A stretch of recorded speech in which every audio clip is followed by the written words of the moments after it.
Kami memuji kebesaran-Mu, ajaib Tuhan, ajaib Tuhan. Kami memuji kebesaran-Mu, ajaib Tuhan, ajaib Tuhan.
Salam sejahtera Bapak Ibu dimanapun Anda berada.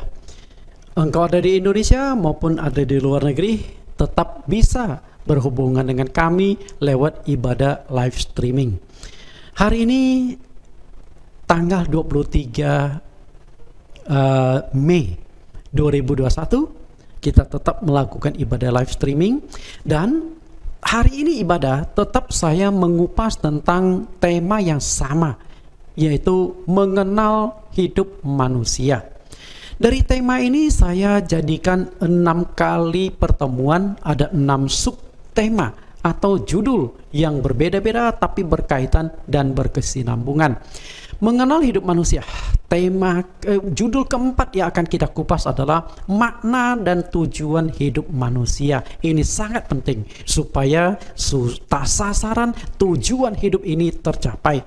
Sebelum kita masuk ke firman Tuhan, terlebih dulu kita akan mendengarkan pujian penyembahan yang akan dibawakan oleh Bapak Pendeta Jonathan Prawira. Ada 3 lagu yang akan dibawakan. Yang pertama, Tuhan pasti punya rencana. Ketika Tuhan menciptakan manusia, pasti dia punya rencana. Ketika Tuhan menghadirkan engkau di muka bumi, dia pasti punya rencana. Kita harus temukan apa rencana Tuhan atas diri setiap pribadi. Nah, untuk bisa mengetahui rencana Tuhan, kita bertanya, seperti yang kau ingini. Apa sih yang Tuhan ingini dalam hidup saya? Nah, kita cari di dalam firman Tuhan. Ketika kita cari temukan di dalam firman Tuhan, maka rencana Tuhan atas diri kita tercapai. Dan lagu ketiga, hamba yang baik dan setia. Saya yakin ketika kita tahu dengan jelas apa sih yang Tuhan inginkan dalam hidup saya, maka kita akan belajar taat menjadi seorang murid, yang seorang hamba yang belajar untuk menjadi hamba yang baik dan setia, menyenangkan Tuhan kita, yaitu Yesus Kristus. Mari Pak Pendeta Jonathan untuk membawakan pujian penyembahannya.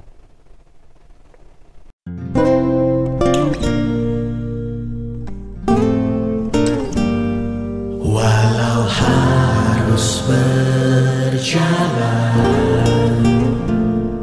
di lembah kekelaman,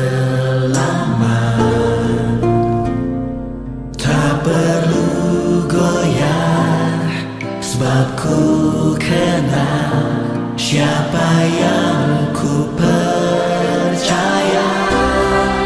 Tuhan pasti punya yang berbelas kasihan padaku. Tuhan pasti punya cara yang ajaib untuk menolongku. Tuhan pasti punya rencana yang terbaik di dalam hidupku, yang menunjukkan iman dalam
selamanya.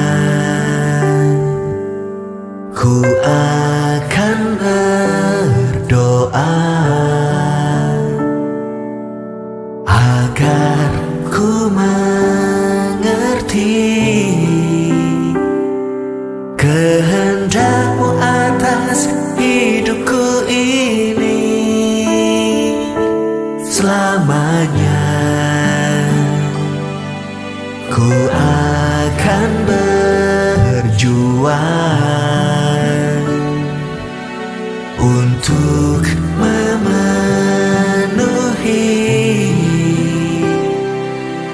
panggilan yang telah Engkau beri,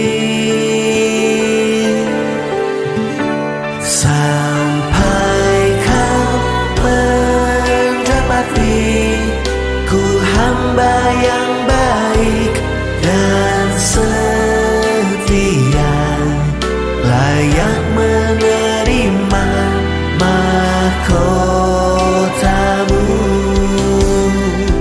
sampai selamanya.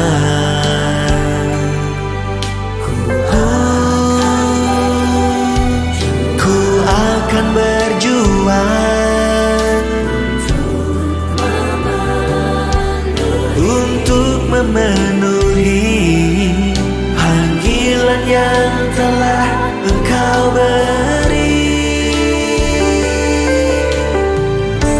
sampai Kau mendapati ku hamba yang baik dan setia, layak menerima mahkota-Mu sampai selamanya.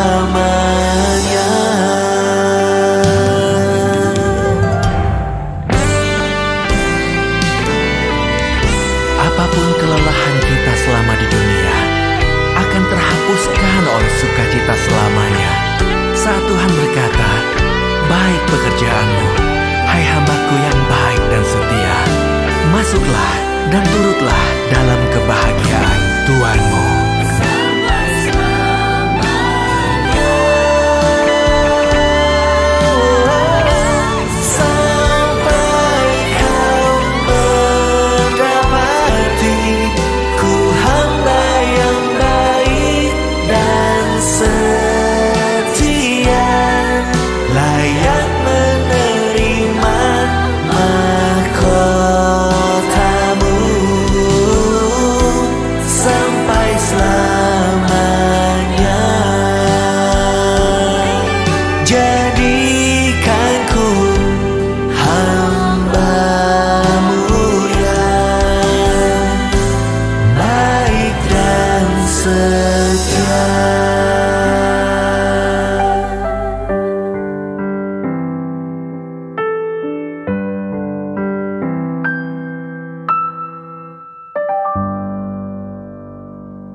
Kita sudah mendengarkan pujian penyembahan yang dibawakan langsung oleh pencipta lagunya, Pak Pendeta Jonathan Prawira. Saat ini kita akan masuk ke firman Tuhan. Kita akan berdoa, mohon Tuhan Yesus pimpin. Mari kita berdoa. Segala puji, syukur, hormat, dan kemuliaan hanya bagi Tuhan dan Juru Selamat kami, Yesus Kristus. Terima kasih Tuhan, Engkau tetap menyertai kami, sehingga hari ini kami bisa kembali beribadah kepada Engkau. Walaupun kami hanya live streaming, tetapi tidak menjadi rintangan bagi kami yang rindu, yang haus mendapat jamahan kebenaran firman-Mu. Engkau pimpin kami bekerja di dalam setiap hati kami, dimanapun kami berada di seluruh dunia, supaya di jam yang sama, di link yang sama, kami dapat beribadah bersama-sama untuk merasakan jamahan dan juga penghiburan Engkau. Demikian doa permohonan kami di dalam nama Tuhan Yesus Kristus. Amin. Bapak Ibu yang saya kasihi, seperti yang saya katakan beberapa waktu yang lalu, bahwa tema yang kita kupas adalah mengenal hidup manusia. Nah, dari tema ini saya kembangkan menjadi 6 judul, 6 kali pertemuan, sehingga menjadi satu frame pengajaran yang lengkap. Harapan saya kalau Bapak Ibu bisa mengikuti 6 kali pertemuan ini, 6 kali pelajaran, 6 kali sesi berseri bersambung ini, Bapak Ibu akan mendapat gambaran yang utuh di dalam kehidupan. Saya yakin hidupmu pasti berarti dan engkau akan memperoleh apa yang Tuhan janjikan di dalam hidupmu, baik di dunia maupun di sorga. Engkau akan berhasil. Nah, temanya topik yang akan kita kupas pada hari ini adalah apa makna dan tujuan hidup manusia di dunia. Ketika kita bisa temukan makna hidup ini, lalu tujuan hidup ini, saya yakin hidup kita akan menjadi berarti, hidup kita akan menjadi sangat berharga, dan hidup kita akan menjadi sesuatu yang membawa berkat bagi banyak orang. Ketika kita tidak mengerti makna dan tujuan hidup, kita tidak ada bedanya dengan sebuah layang-layang yang putus talinya. Kita lepas kendali. Betul? Nah, layang-layang itu hanya melayang kiri kanan, terbawa oleh angin, dan dia tidak tahu akan jatuh kemana. Apakah jatuh di semak belukar, apakah jatuh di lumpur, apakah jatuh di air. Intinya dia tidak lagi berada di dalam kendali. Tapi ketika kita masih terpaut pada Tuhan dan mengerti tujuan hidup manusia, maka kita akan menjalani hidup penuh dengan makna, dan kita akan temukan hidup berarti, hidup yang berharga. Makna dan tujuan hidup manusia, ada beberapa poin yang akan kita kupas. Hidup manusia di dunia ini sangat singkat, sia-sia, dan penuh penderitaan. Yang kedua, lalu apa yang dicari manusia dalam hidup ini? Dan ketika Anda belum menemukan makna dan tujuan hidup, hidup Anda tidak akan ada artinya. Itu yang paling penting. Pokok pembahasan dalam judul ini adalah hidup manusia di dunia itu sangat menderita. Yang kedua, apa yang dicari dalam hidup ini? Sudah menderita hidup ini, nggak tahu apa yang mesti kita cari. Yang ketiga, setelah mati masih ada penghakiman. Yang keempat, mengapa Tuhan membiarkan penderitaan terjadi. Dan yang kelima, hidup sesuai dengan tujuan Sang Pencipta. Jadi 5 poin penting yang akan kita kupas pada saat ini. Karena cukup panjang, saya akan percepat. Yang pertama, hidup manusia di dunia sangat singkat dan penuh dengan penderitaan. Tidak bisa kita pungkiri bahwa hidup ini memang singkat. Dan tidak bisa kita pungkiri pula bahwa hidup ini penuh dengan penderitaan. Sudah singkat menderita. Kita lihat gambaran tentang singkatnya hidup dan juga gambaran tentang penderitaan hidup manusia. Kita baca dulu di Mazmur 90 ayat yang ke-10. Mazmur 90 ayat yang ke-10. Masa hidup kami 70 tahun dan jika kami kuat 80 tahun. Dan kebanggaannya adalah kesukaran dan penderitaan sebab berlalunya buru-buru dan kami melayang lenyap. Hidup manusia 70 tahun. Dan kalau dia kuat 80 tahun. Dan 70 sampai 80 tahun, apa sih yang paling menonjol dalam hidup ini? Di sini dikatakan yang paling menonjol adalah kesukaran dan penderitaan. Oke, setelah itu berlalunya buru-buru dan kami melayang lenyap. Berlalunya buru-buru itu artinya waktu cepat sekali berlalu. Melayang lenyap artinya sia-sia kosong. Kita datang dengan tangan kosong, akan kembali juga dengan tangan kosong. Jadi apa yang dituliskan oleh Nabi Musa di Mazmur 90 ayat 10 itu adalah filosofi kehidupan yang sangat-sangat dalam. Ini adalah satu filsafat kehidupan, filsafat yang sangat-sangat berharga untuk kita. Kita akan analisa sedikit tentang masa hidup manusia. Masa hidup kami 70 dan jika kuat 80, ini adalah gambaran bahwa hidup manusia di dunia itu sangat-sangat singkat. Seperti bayangan. Kita lihat pengkhotbah atau Raja Salomo melukiskan hidup manusia yang singkat itu seperti bayangan.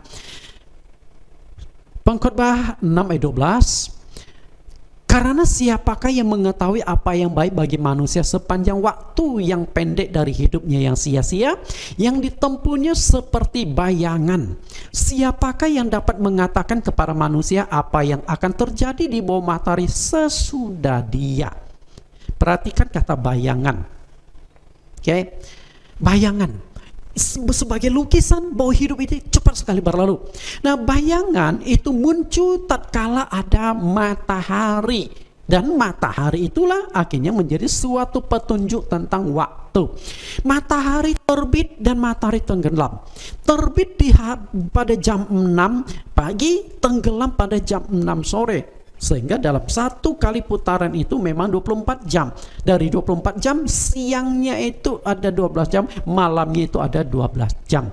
Nah, kita patokkannya dari terbitnya matahari sampai terbenamnya, karena dari munculnya matahari baru bayangan itu terbentuk. Oke, jam 6 kita sudah mulai lahir. Lalu kita berjalanlah. Jam 8 mungkin kita sudah remaja atau pemuda. Kemudian jam 10 kita itu sudah menikah, sudah berkeluarga. Saat-saat lagi kuat-kuatnya kehidupan kita. Lalu jam 12 itu sudah setengah baya. Kemudian jam 2 sore usia kita sudah manula. Kemudian terus berlanjut jam 4 sore, jam 6. Ketika menuju jam 6 hidup kita berakhir. Jadi begitu cepat, begitu singkatnya berlalu waktu hidup manusia.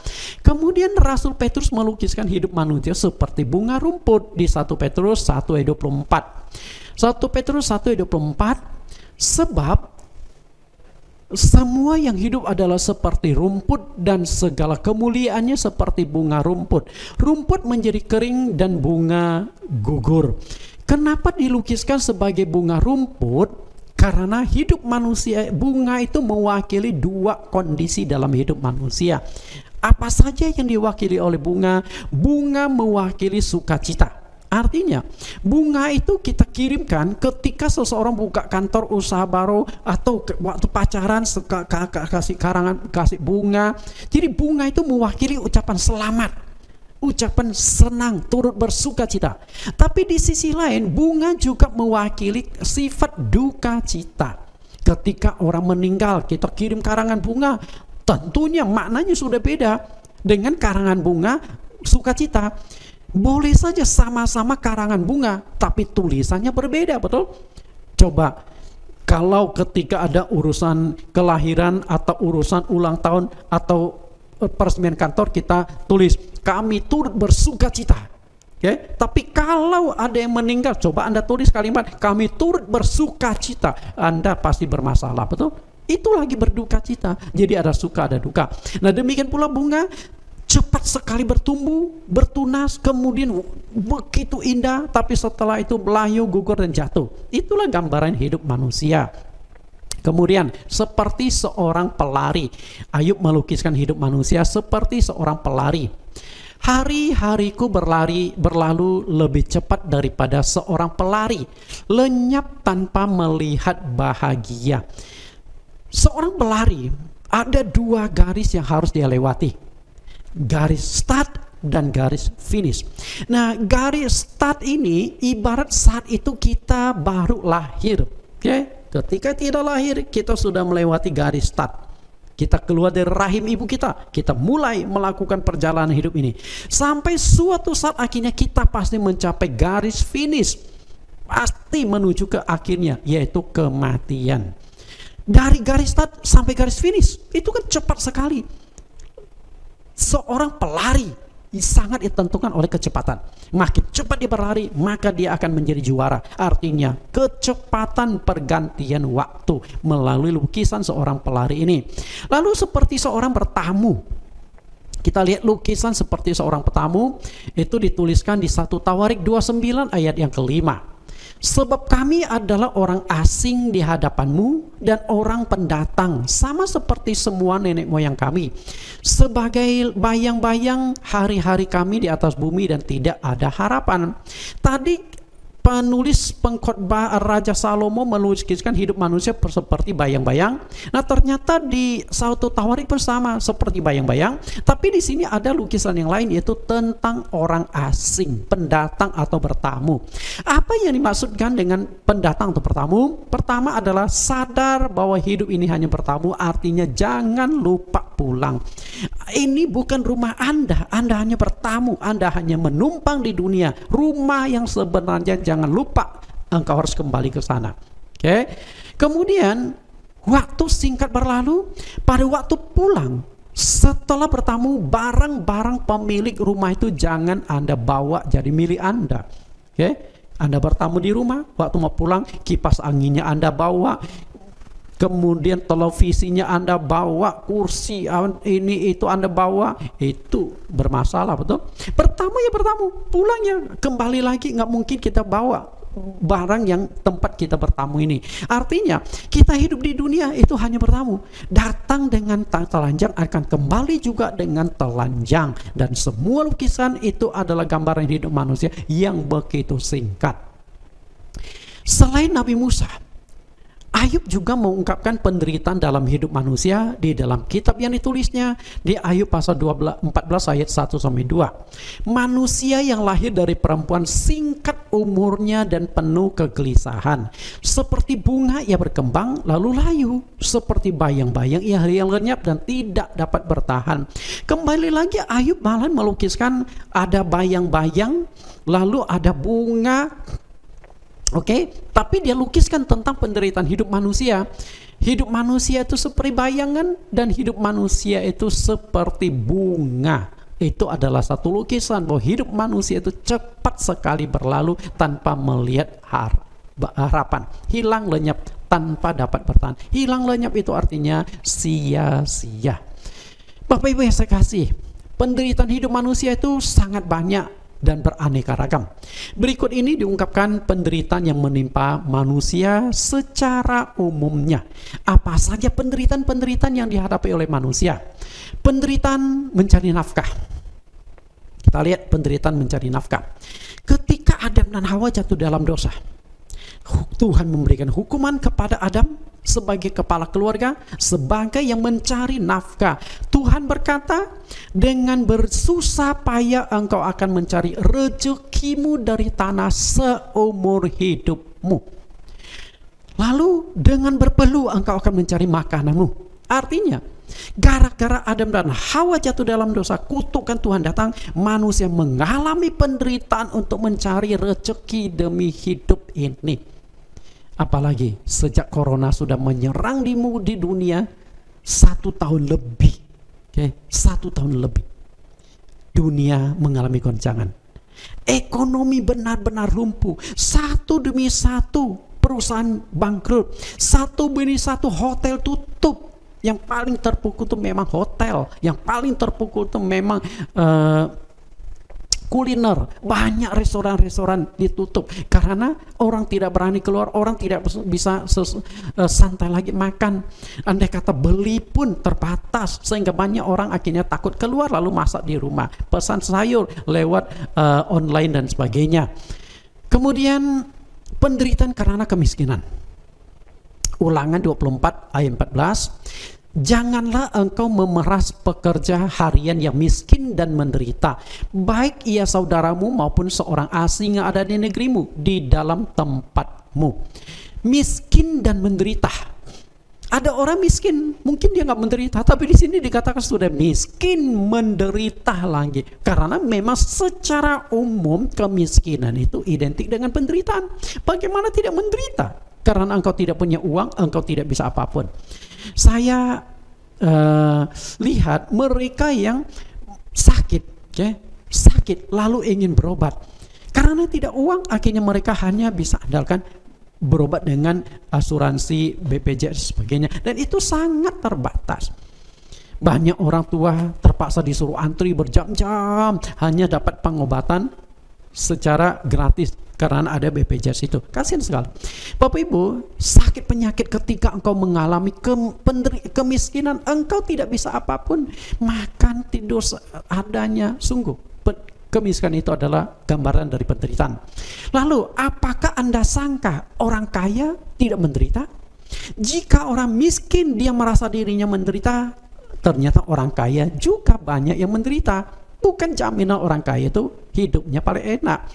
Pengkhotbah 6 ayat 2, orang yang dikaruniai Allah kekayaan, harta benda dan kemuliaan, sehingga ia tidak kekurangan suatu pun yang diingininya. Tetapi orang itu tidak dikaruniai kuasa oleh Allah untuk menikmatinya, melainkan orang lain yang menikmatinya. Itulah kesia-siaan dan penderitaan yang pahit. Jadi ada orang dikaruniakan kekayaan, banyak kekayaannya, tapi tidak dikaruniakan Allah untuk menikmati, malah orang lain yang menikmati. Kenapa demikian? Karena setelah dia kaya ternyata penyakit datang. Kolesterol tinggi lah, kemudian gula darah tinggi lah, tidak boleh makan ini, tidak boleh makan itu, sampai dia tidak tahu mesti makan apa lagi. Orang lain yang menikmati kekayaannya. Banyak orang yang punya villa di puncak, dan ketika corona dia nggak bisa ke puncak, dia nggak bisa nikmati villa. Yang nikmati siapa? Ya tukang kebunnya, betul? Dan itu punya kekayaan, tapi tidak bisa menikmati kekayaan itu, juga penderitaan. Sedemikian pula ketika ada kerusuhan, orang mana yang jadi sasaran? Orang-orang kaya, betul? Lalu ketika ada kejahatan, perampokan, penculikan, sebagai yang diculik pasti orang kaya yang banyak duitnya. Kalau orang miskin diculik untuk apa? Ya paling dijual organ tubuhnya. Tapi orang kaya diculik untuk didapatkan tebusan uangnya. Kemudian penderitaan karena sakit penyakit. Lihat Yakobus 5 ayat 13-14. Kalau ada seorang di antara kamu yang menderita, baiklah ia berdoa. Kalau ada seorang yang bergembira, baiklah ia bernyanyi. Kalau ada seorang di antaramu yang sakit, baiklah ia memanggil para penatua jemaat, supaya mereka mendoakan dia, serta mengoleskannya dengan minyak dalam nama Tuhan. Perhatikan kata menderita dan sakit. Karena yang namanya penyakit itu pasti mengalami penderitaan. Ketika tubuh kita udah diserang sakit penyakit, itu penderitaan. Kena kanker, sakit, dan sakit terus. Fisik itu sakit, lemas. Kena penyakit apapun, mau penyakit jantung, mau kena stroke dan sebagainya, itu penderitaan. Kalau orang sudah kena penyakit stroke, separuh badan mati, itu penderitaan. Karena dia tidak berdaya lagi, hidupnya tergantung orang lain, tergantung belas kasihan orang lain. Banyak orang yang frustrasi, banyak yang putus asa menghadapi sakit penyakit yang dialaminya. Itulah penderitaan, Bapak Ibu. Kemudian selain menderita, hidup manusia juga sia-sia. Tadi saya sudah ungkapkan, hidup ini cepat berlalu tanpa harapan. Hidup ini banyak sekali penderitaan, dan setelah itu hidup manusia itu sia-sia. Kita lihat Pengkhotbah pasal 1 ayat 1-3. Inilah perkataan pengkhotbah anak Daud, raja di Yerusalem. Kesia-siaan belaka, kata pengkhotbah, kesia-siaan belaka. Segala sesuatu adalah sia-sia. Apakah gunanya manusia berusaha dengan berjeri lepaya di bawah matahari? Pengkhotbah Raja Salomo adalah seorang raja yang hidupnya paling sukses. Bayangkan, hanya istri aja punya 1001, 700 gundik, 300 istri yang sah, ada 1 permaisuri, 1001. Dan hal kekayaan, duitnya tidak terhitung. Dalam 1 tahun, emas yang bisa dikumpulkan oleh Salomo 666 talenta. Dan 1 talenta itu beratnya 34 kilogram. Anda tinggal hitung saja. 1 tahun 22 ton lebih emas yang bisa dia dapatkan. Dan dia menjadi raja 40 tahun lamanya. Jadi berapa banyak emas yang dimiliki Salomo. Hidupnya berlimpah, banyak istri. Lalu kedudukan, dia seorang raja, seorang yang disanjung-sanjung karena dia memiliki hikmat yang luar biasa. Banyak orang memuji, banyak orang takjub kagum kepada Raja Salomo. Karena itulah boleh dikatakan di muka bumi tidak ada seorang pun yang hidupnya seperti Salomo. Seperti yang dikatakan Tuhan kepada Salomo, sebelum engkau tidak akan ada orang yang seperti engkau, dan sesudah engkau tidak akan tampil orang yang lebih hebat dari engkau. Artinya tidak ada orang lain lagi yang hidupnya seperti Salomo. Tapi apa yang dikatakan Salomo? Dari dasar hatinya, dari dalam hasad nubarinya, dia berkata sia-sia. Sia-sia belaka. Di dalam kitab Pengkhotbah yang dia tulis, dari 12 pasal ini terdapat 30 kali sia-sia lebih. Kita lihat. Artinya 1 pasal itu ada beberapa kata sia-sia. Hanya pasal 1 ayat 1-3 saja kata sia-sia itu sudah 3 kali ditegaskan di sini. Kesia-siaan. Nah, kalau orang yang begitu sukses, hidupnya sudah begitu berarti, masih mengatakan hidup ini sia-sia, tidak ada arti. Apalagi kita yang miskin, apalagi kita yang tidak ada pengharapan, apalagi kita yang sedang berjuang melawan sakit penyakit, lebih sia-sia lagi, betul? Nah, itulah gambaran hidup manusia. Nah, kalau hidup manusia itu singkat, kemudian penuh penderitaan, sia-sia, Coba renungkan, apa yang kita cari di dalam hidup ini? Apa yang kita cari? Coba renungkan. Apa sih yang Anda cari di dalam hidup ini? Ketika engkau tidak temukan jawabannya, maka hidup itu menjadi lebih sia-sia lagi. Nah, ini anggapan umum. Anggapan umum tentang apa yang dicari manusia dalam hidupnya. Secara prinsip, secara garis besar, yang dicari manusia di dalam hidupnya itu ada 3. Yang pertama adalah mencari uang atau kekayaan sebanyak-banyaknya. Bayangkan dalam satu hari, sepanjang hidup manusia, 1/3 hidupnya itu dipakai untuk mencari kekayaan. Satu hari 24 jam. 1/3 dari waktu yang dihabiskan itu mencari kekayaan. Benar gak? 8 jam, 24 jam, 8 jam kita habiskan untuk bekerja, mencari uang. Artinya porsi untuk kita bekerja waktunya banyak sekali. Yang kedua adalah mencari nama atau popularitas. Biasanya kalau seseorang sudah kaya, sudah memiliki harta banyak sekali, apa yang dicari? Popularitas. Dia ingin dikenal di mana-mana, ingin disanjung di mana-mana, masuk TV, masuk koran, masuk radio, masuk semuanya. Dia ingin supaya banyak orang mengenal dia. Lalu setelah semua itu dia dapatkan, yang dia harapkan adalah menikmati, mencari kebahagiaan dan panjang umur. Tinggal nikmati, duit banyak, dikenal banyak orang, ya tinggal nikmati apa yang dia dapatkan. Secara garis besar, secara umum, 3 hal itulah yang dicari manusia di dalam hidupnya. Siapapun Anda, pasti arahnya ujung-ujungnya ke sana. Tapi kita renungkan juga, sebelum Anda menjadi orang kaya dan orang terkenal, menjadi orang hebat, mungkin itu yang Anda cari. Karena Anda beranggapan ini yang paling penting. Dia mati-matian berjuang, dia mati-matian berusaha agar 3 hal itu dia dapatkan. Duit dapat, kekayaan dapat, lalu bisa nikmati hidup ini. Tapi betulkah demikian? Di mana sesungguhnya kebahagiaan itu? Sewaktu Anda miskin, Anda beranggapan kalau bisa jadi orang kaya, hidup pasti enak. Tapi setelah Anda kaya, Anda baru sadar tidak enak jadi orang kaya.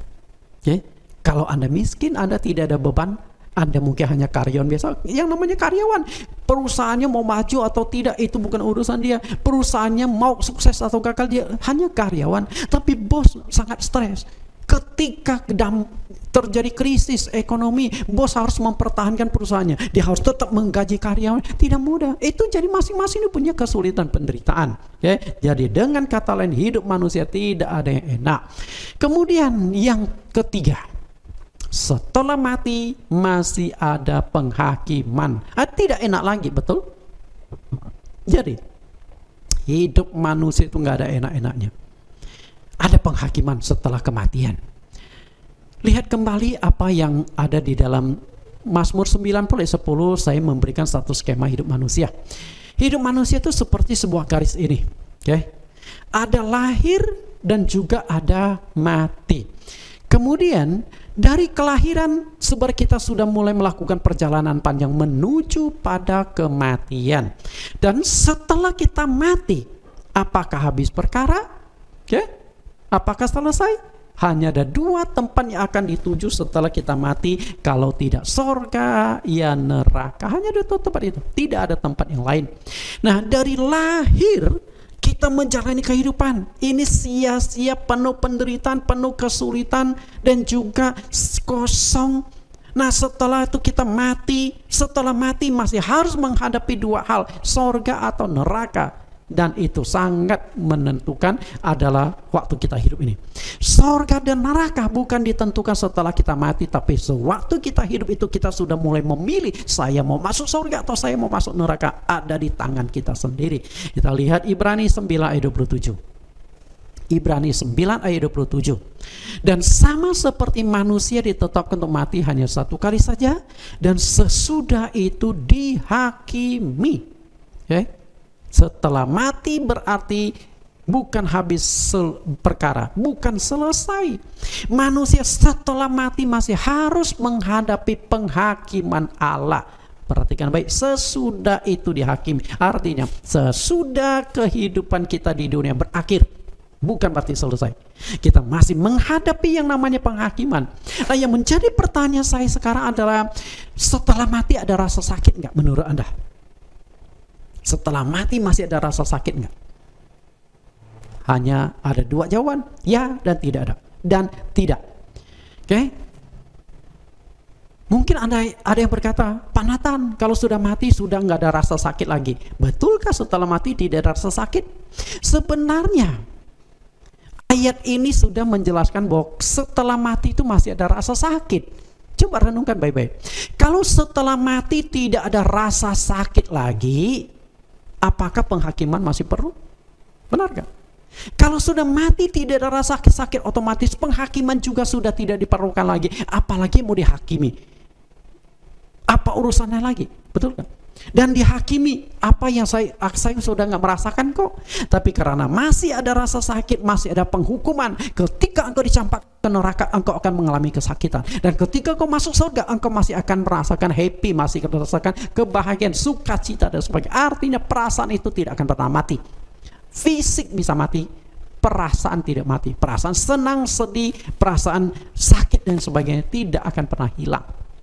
Sama seperti roh adalah kekal. Di dalam diri manusia ada tubuh, ada jiwa, dan ada roh. Nah, sumber rasa sakit itu bukan pada tubuh. Tubuh ini hanya media atau perantara rasa sakit. Sewaktu kita hidup, kita cubit, kita sakit karena masih ada roh, ada jiwa di dalam. Jiwa ini yang menentukan. Nah, setelah kita mati, tubuh kembali ke tanah. Apakah selesai? Penghakiman ada. Dan penghakiman itulah yang menentukan kita sakit. Nah, kalau kita tidak lolos di dalam penghakiman, kita akan dicampakkan ke neraka. Karena itu, untuk urusan keselamatan Anda tidak boleh main-main.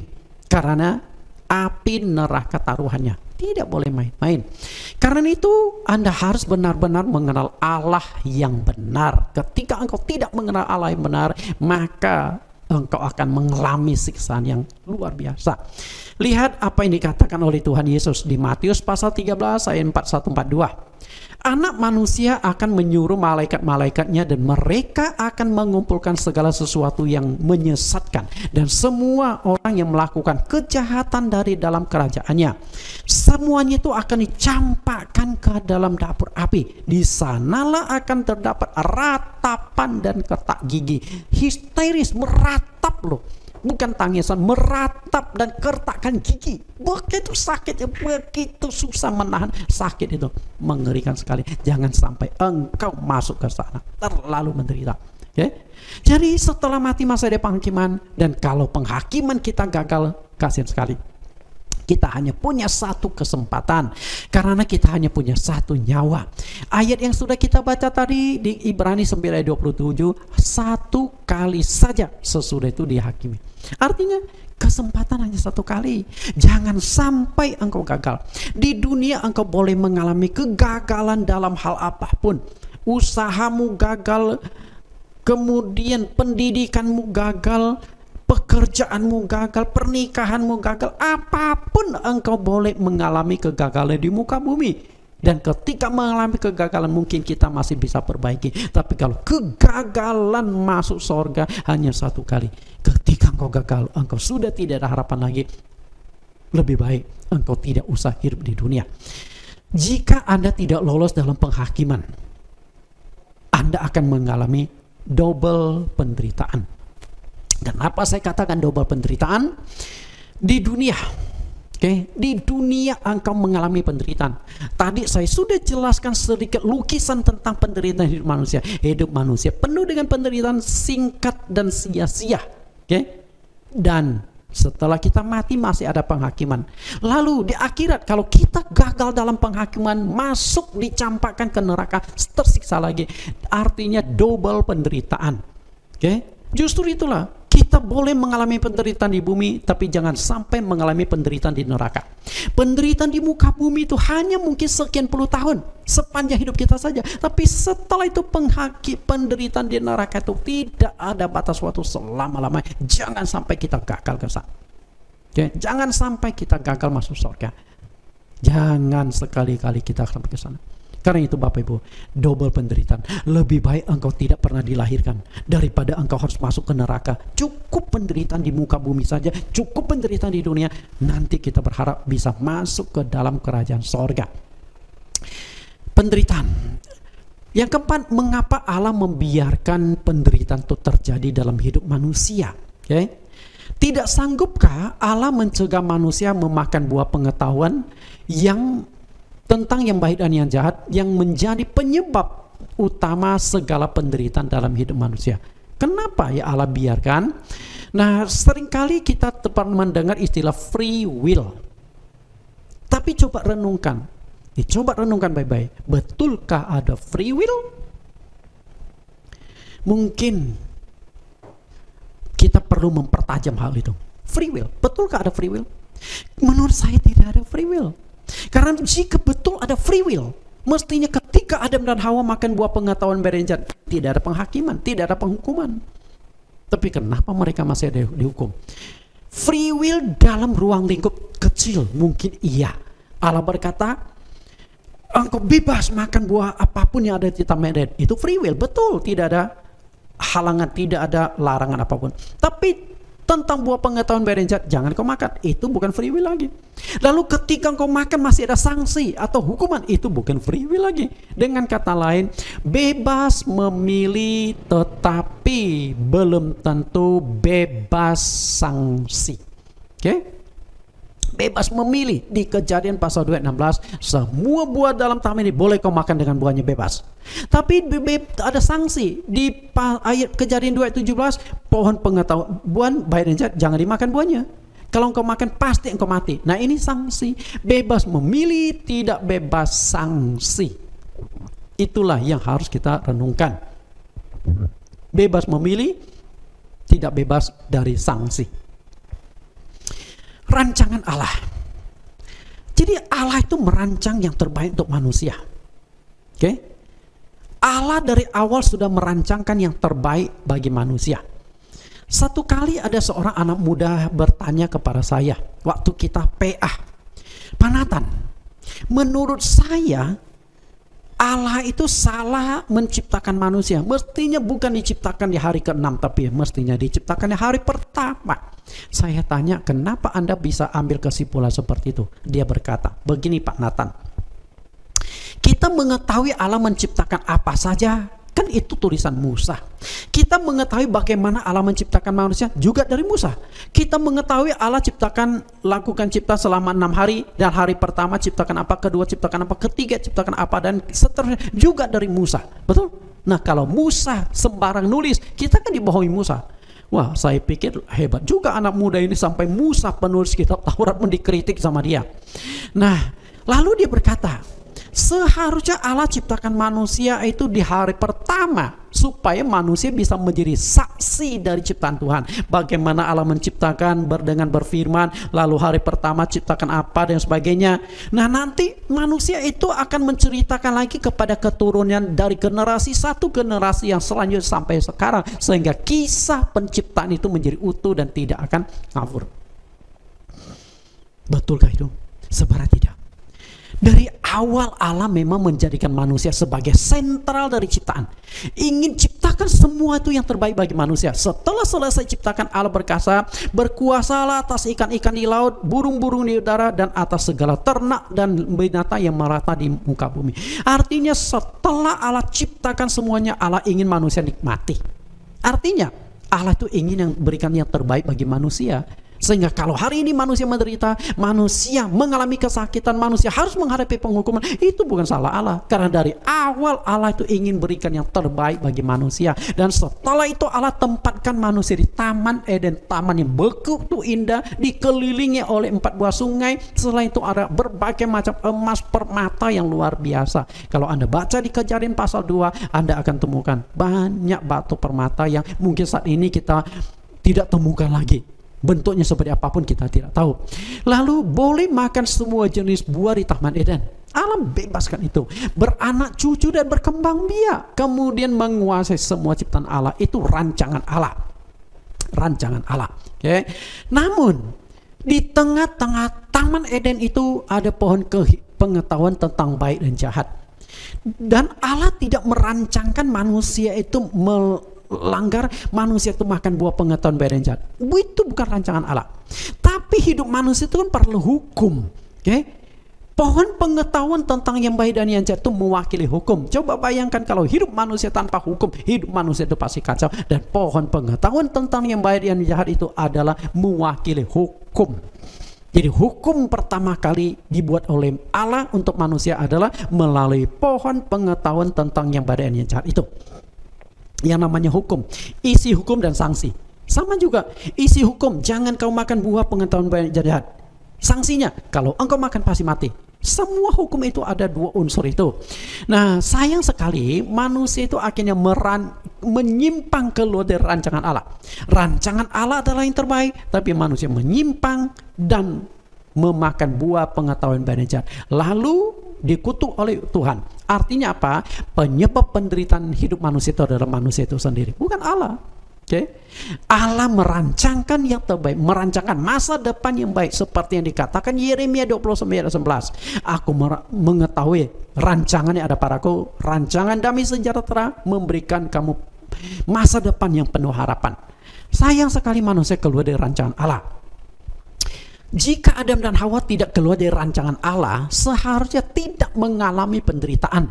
Sebab rancangan Allah itu adalah rancangan yang terbaik. Perhatikan kembali di Yeremia 29:11. Sebab aku mengetahui rancangan-rancangan apa yang ada padaku mengenai kamu. Oke. Demikianlah firman Tuhan, yaitu rancangan damai sejahtera. Allah ingin berikan damai sejahtera kepada manusia. Dan Allah tidak merancangkan kejahatan, tidak merancangkan kecelakaan. Artinya Allah tidak merancangkan manusia makan buah pengetahuan baik dan jahat. Tapi hukum itu dibutuhkan di Taman Eden, dibutuhkan di dalam hidup manusia. Lalu untuk memberikan kepadamu hari depan yang penuh harapan. Padahal ini manusia sudah mengalami kegagalan-kegagalan. Tetap Allah rancangkan lagi rancangan yang terbaik. Jadi ketika mengalami kegagalan, Allah pulihkan rancangan yang terbaik supaya manusia ikut ini. Tapi gagal lagi. Jadi kalau Anda baca, bangsa pilihan itu adalah bangsa yang berkali-kali keluar dari rancangan Allah. Kalau Anda baca kitab Hakim-Hakim, berapa kali terjadi perputaran hakim? Ketika ada hakim yang takut kepada Allah, lalu membawa bangsa Israel pertobatan massal, lalu Allah kembali menyertai mereka. Hakim memimpin mereka hidup dengan makmur. Tapi begitu hakimnya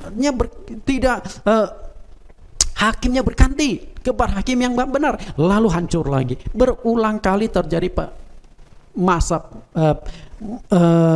pemerintah para hakim-hakim. Itu adalah gambaran kegagalan bangsa Israel mengikuti rancangan Allah.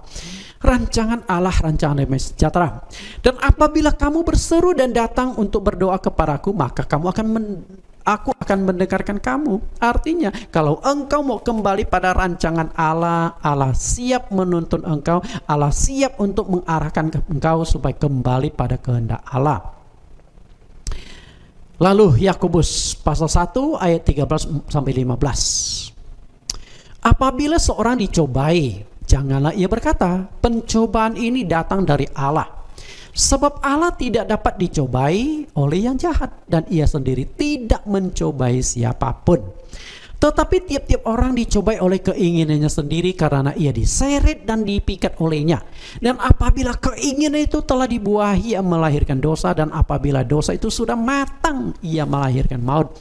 Di ayat ini Anda tidak boleh berkata, aku lagi dicobai Tuhan. Padahal di sini dikatakan Tuhan tidak mencobai siapapun.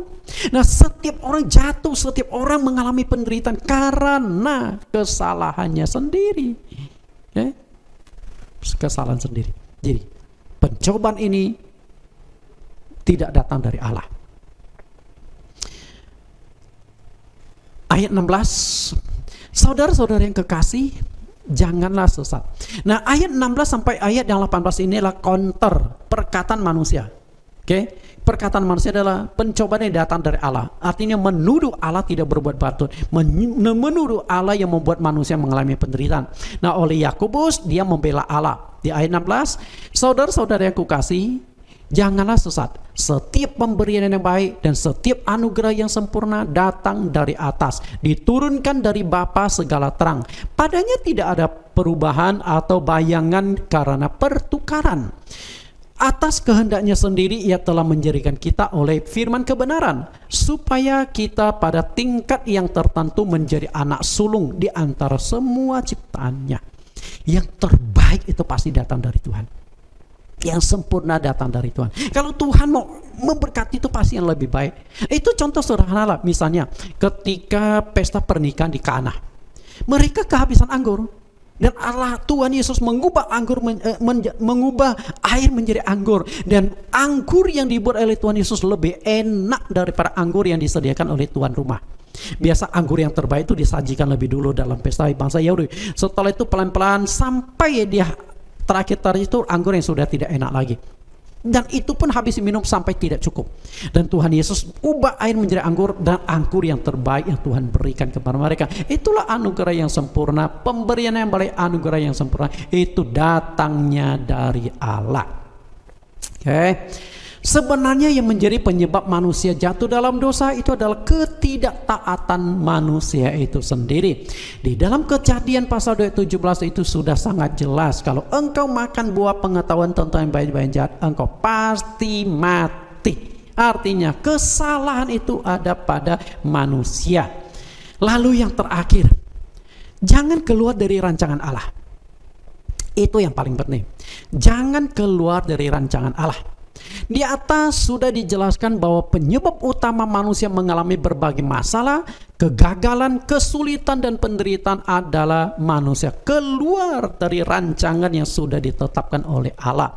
Jika kita keluar dari rancangan Allah, Dia tidak akan menyertai kita, tidak akan melindungi, dan tidak akan memberkati kita. Permasalahan itu ada di kitanya, oke?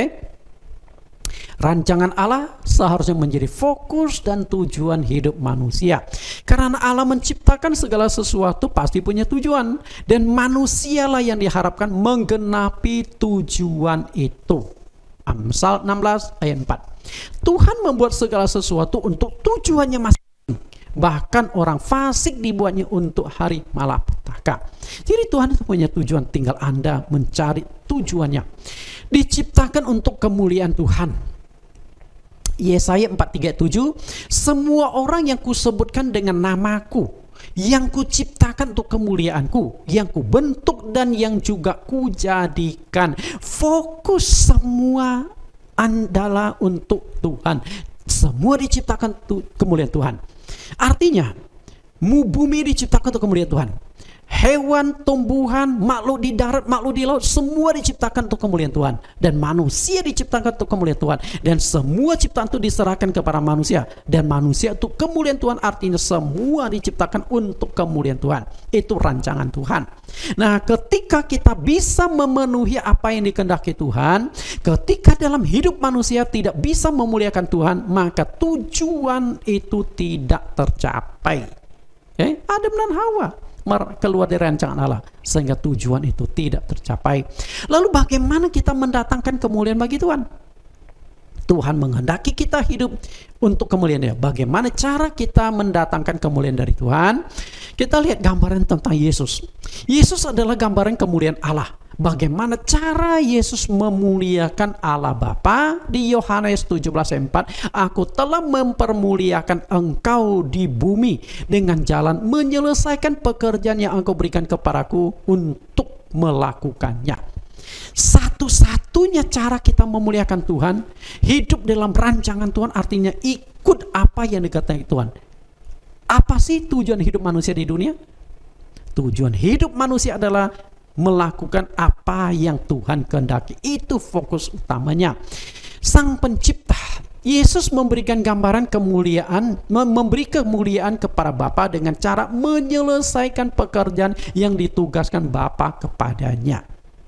Nah, demikian pula ketika ciptaan bisa memenuhi tujuan penciptanya, maka itu mendatangkan kemuliaan bagi Sang Pencipta. Hari ini yang menjadi pertanyaan saya adalah, Anda bisa nggak memuliakan Tuhan di dalam kehidupan Anda? Di Matius 5 ayat 13 sampai ayat 16 dikatakan, menjadi terang dan garam dunia.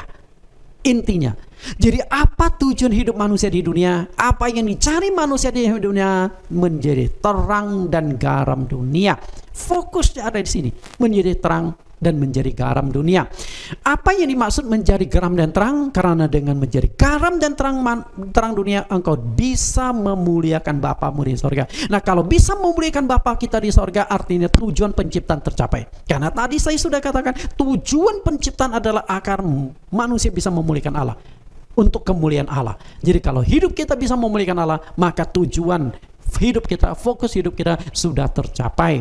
Caranya adalah dengan menjadi garam dunia, dan yang kedua dengan menjadi terang dunia. Garam dan terang. Apa yang dimaksud dengan garam dan terang itu? Yang harus kita mainkan, menjadi garam, sesuatu yang bisa dinikmati dan dirasakan oleh orang lain, itu garam. Artinya perbuatan kita, perkataan kita bisa enggak menggarami orang? Hidup kita akan menjadi berarti kalau hidup kita, perkataan, perbuatan kita itu bisa memulihkan Allah, menyenangkan orang. Dan ketika engkau meninggal pun banyak orang yang merasa kehilangan engkau. Tapi ketika hidupmu tidak benar, menyakiti orang dengan perkataan, perbuatan, bahkan engkau mati pun yang datang sedikit, maka engkau hidup mengalami kegagalan. Kemudian menjadi terang. Penerang dan penuntun orang berjalan di dalam kegelapan, artinya penginjilan. Oke? Sebenarnya fokus yang paling penting ketika engkau sudah temukan Allah yang benar sudah mempersiapkan satu tempat di sorga. Karena hidup manusia di dunia terlalu menderita, Allah menyediakan tempat di sorga. Dan bagaimana supaya manusia bisa masuk sorga? Melalui Yesus Kristus. Karena Tuhan Yesus sendiri berkata di Yohanes 14 ayat yang ke-6, akulah jalan, kebenaran dan hidup, tidak seorang pun yang datang kepada Bapa kalau tidak melalui aku. Demikian pula di Kisah Rasul 4 ayat 12, di kolong langit tidak ada nama lain yang bisa menyelamatkan manusia. Ya, dengan kata lain, satu-satunya juru selamat. Artinya hidup di dunia sama sekali tidak akan artinya jika engkau tidak masuk surga. Artinya engkau mau kaya, mau sukses, mau terkenal, mau hebat apapun, tidak ada gunanya, nol. Bahkan tidak ada gunanya engkau hidup di dunia kalau engkau gagal ke surga. Artinya semua kehidupan diarahkan ke surga. Manusia boleh mengalami penderitaan di dunia, tapi jangan sampai mengalami penderitaan di sorga.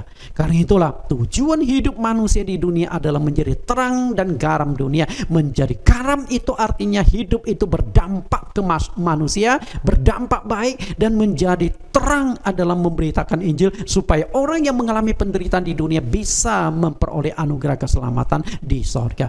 Bapak Ibu yang saya kasih, itulah tujuan hidup manusia.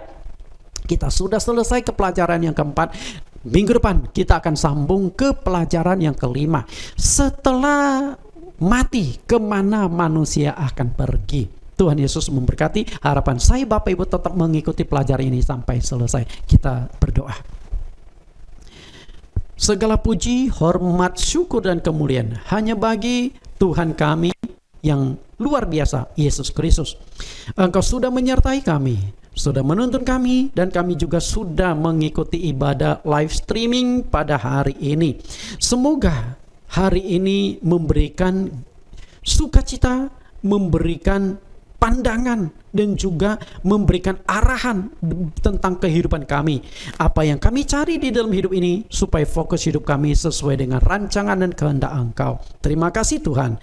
Demikian doa permohonan kami di dalam nama Tuhan Yesus.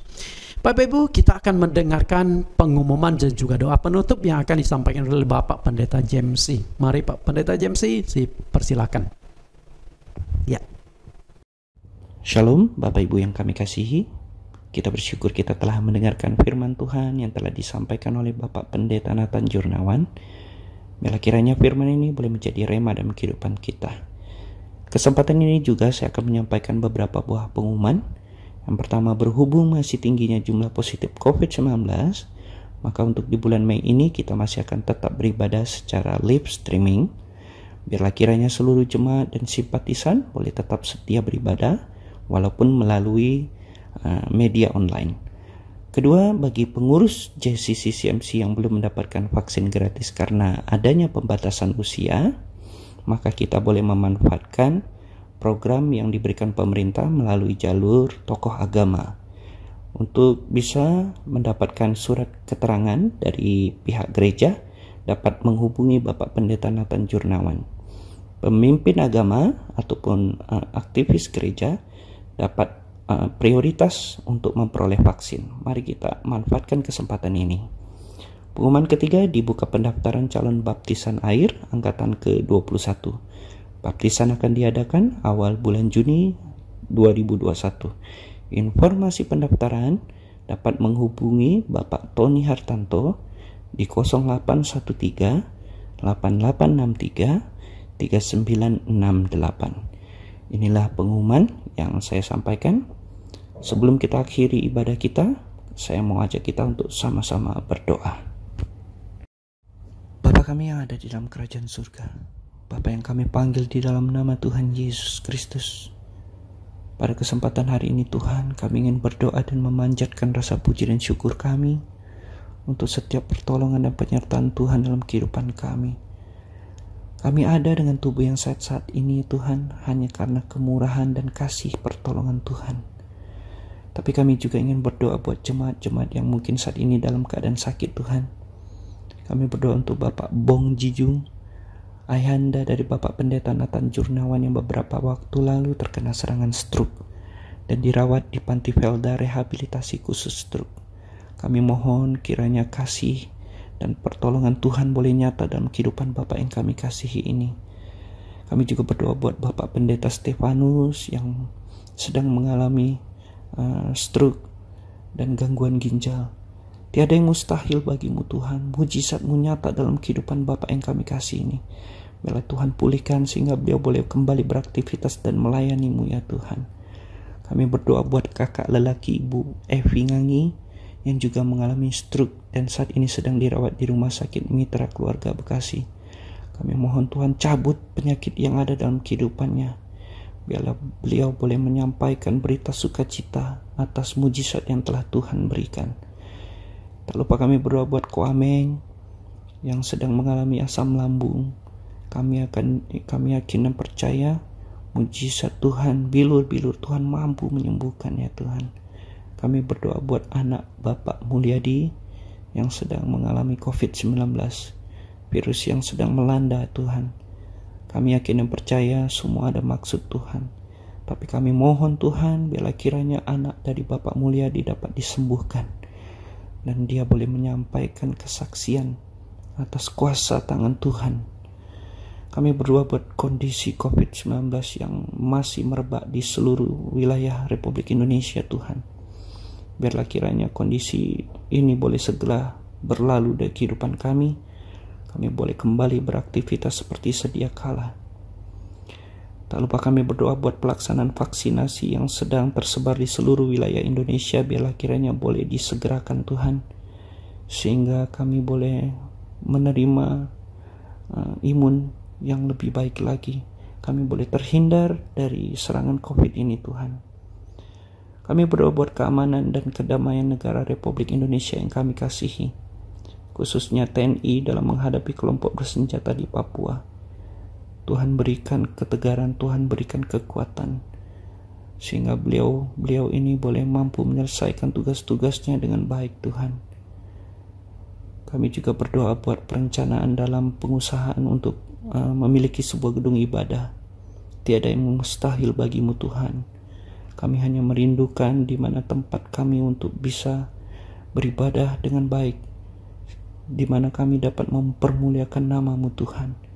Kami yakin dan percaya Tuhan akan menyediakan apa yang kami perlukan. Inilah beberapa doa pokok yang ingin kami sampaikan Tuhan. Biarlah kiranya Tuhan menjawab setiap seruan doa-doa kami Tuhan. Terpuji nama-Mu Tuhan. Kami akan menutup ibadah kami. Sebelum kami menutup ibadah kami, biarlah kami menerima berkat yang akan disampaikan melalui hamba-Mu Bapak Pendeta Nathan Jurnawan. Haleluya, haleluya, haleluya.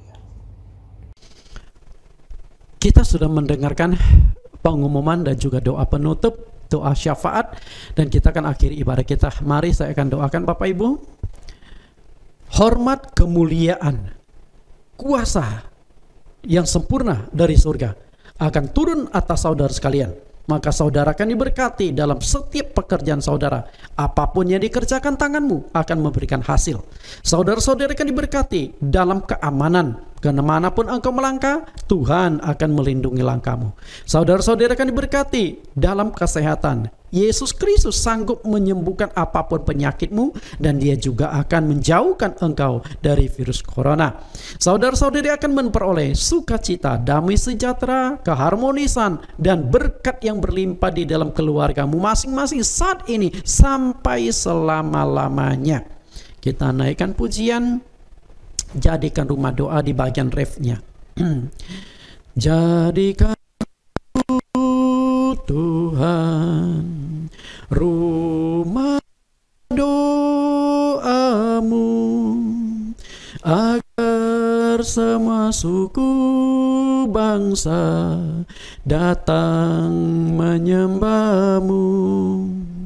Jadikan aku Tuhan rumah doamu, agar semua suku bangsa datang menyembahmu.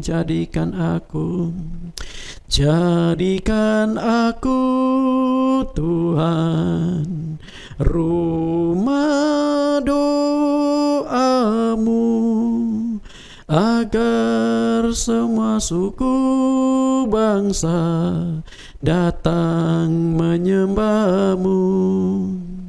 Jadikan aku Tuhan rumah doamu, agar semua suku bangsa datang menyembahmu.